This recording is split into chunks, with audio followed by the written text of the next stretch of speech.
Hello, in this tutorial, I will teach you how to cancel FaceLab subscription. So please watch to the end to properly understand the tutorial. And if you want to create an account on FaceLab, you can use the link in the description and you can get discount and rewards upon signing up. So without further ado, let's get started.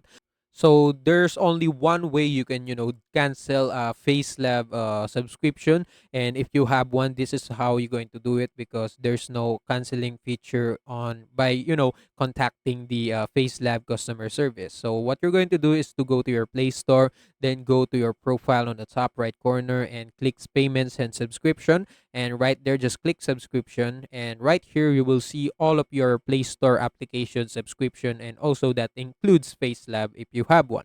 So you can just click them if you want and you will manage your subscription there. You can cancel it or you can continue it. And yeah, that's it. That's how you can, cancel a subscription on FaceLab. And also that's it for this tutorial. If you want more, please like this video, subscribe to our channel, and see you in the next one. Bye.